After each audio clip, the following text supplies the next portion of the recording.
So nothing says Harvest Thanksgiving quite like a story about lepers. I know what you're thinking. Wait, there's thankfulness in that story. And yes, that is a key element of the story. There is thankfulness in that story. But remember when it was about Harvest Thanksgiving? No, you don't, because that was like centuries ago. We used to celebrate the harvest, of course, because, you'd want to thank the spirits and Mother Nature and God, eventually, for the plenteous bounty of the earth that miraculously appeared. Don't know how, it just did.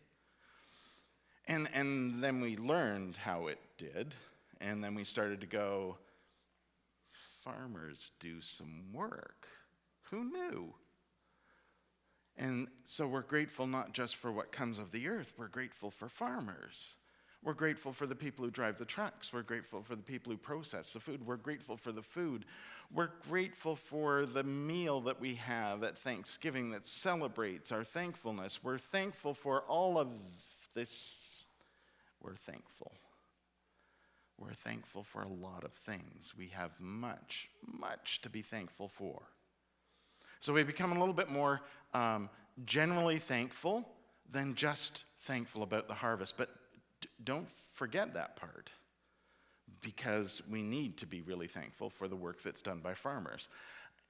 I know you're thinking to yourself, what does this have to do with lepers? To be fair, some of those lepers could have been farmers. I'm just saying it's possible. But that isn't it. So I'll come clean. This isn't actually the scripture passage for Thanksgiving. Thanksgiving on the church calendar has its own set of readings. And in fact, I think this year it's the passage from John about Jesus saying, I'm the bread of life. It's not this one. This is the passage for this Sunday on the regular church calendar. So Pentecost 18 or 17, we're in the teens somewhere. But it's a continuation of the passages we've been reading from Luke over the last little while.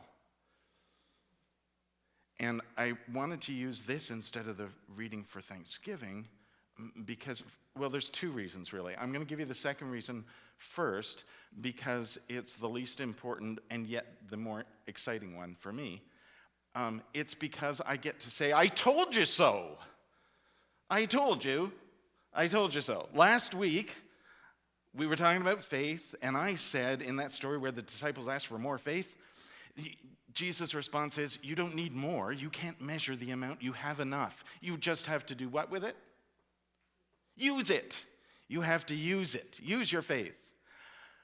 Go your way. Your faith has made you whole. Told you so. Here's Jesus telling the Samaritan man, your faith has made you whole. He had enough faith. And he was a Samaritan, which is one of the many things that's kind of interesting about this story. Jesus is on his way to Jerusalem.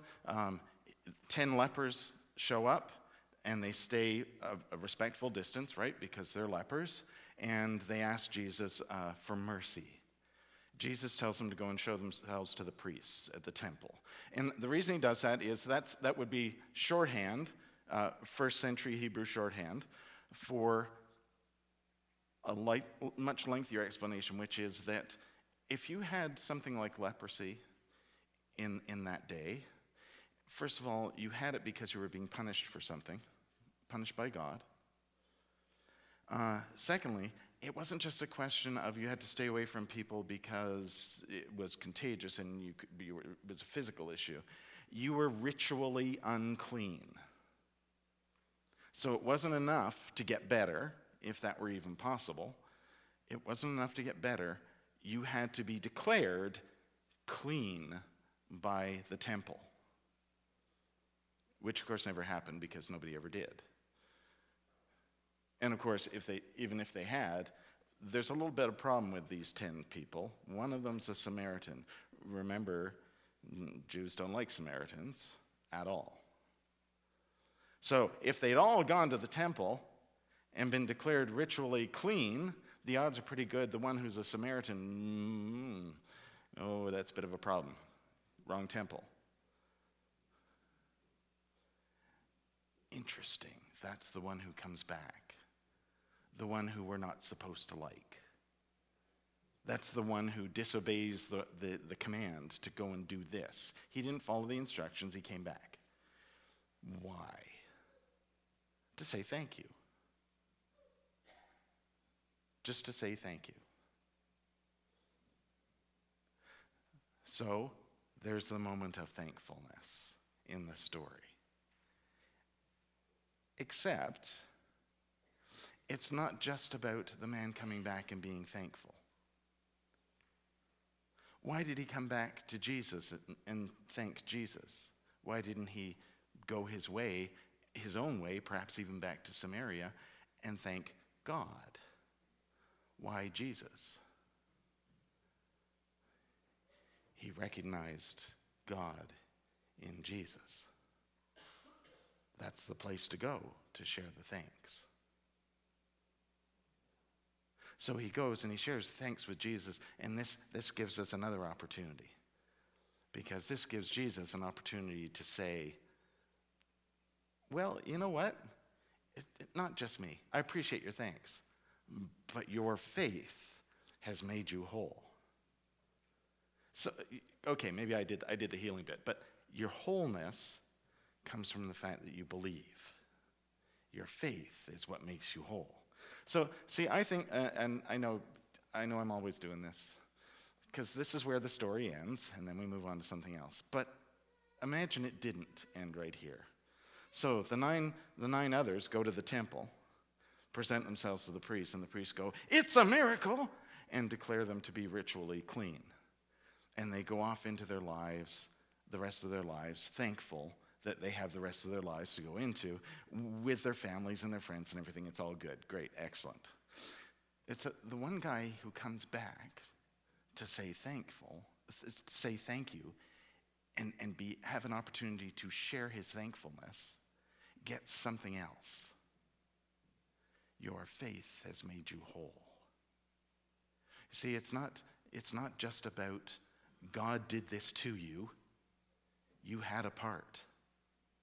Your faith has made you whole. So I think this guy goes off into the rest of his life knowing this very important piece of the relationship we have with God.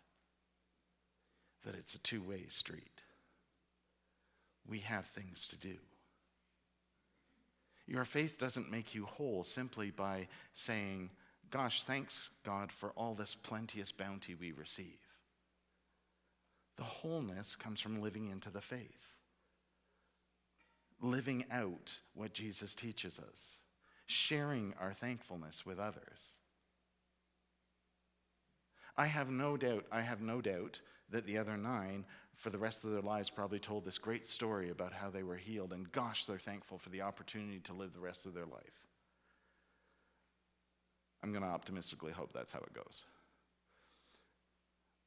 But this one had a special opportunity to not only say thankful, to say that he's thankful, but to then understand what it means to live that. I want to just say I've rented lips, but I keep misspeaking that, say thanks, and keep saying thankful. And it's because that's the point of thanks. You are full of it. Let me say that differently. You are full of thankfulness to share with others, just as you are full of faith to share with others. You are full of the awareness, and that's what you need to share. So we don't just say thankful. We say, I'm going to live differently. That's this man's experience. Things are going to be different now. I have a relationship with God. And who is it that has a relationship with God? It's the guy that we're not supposed to like. It's like hearing the parable of the Good Samaritan all over again. It's not even just that we're not supposed to like him. We're supposed to hate him because he's just I hate saying that. Oh, I just said hate again. I hate that I said hate. but we're not supposed to even like this guy, and he's the one whose faith is now going to be shared with others. He's the one who's learned. He's the one who is aware of that relationship with God and is going to share it with others. That's not just thankful. That's not even just thankfulness, that's gratitude, right? I mean, that strikes me as such a weird, finicky distinction. You can be thankful, but when you share it, it's gratitude. So gratitude isn't thanks. It's just the outward action. I'm not sure I agree with all of that, but I do know that it is true. We have this word thanksgiving. I like this word very much because it reminds us not only of the thanks that we receive, but the thanks that we give. And that we should live that every day. Not just one day of the year. Man, it's like Christmas. Not just one day of the year, but every day. Be thankful.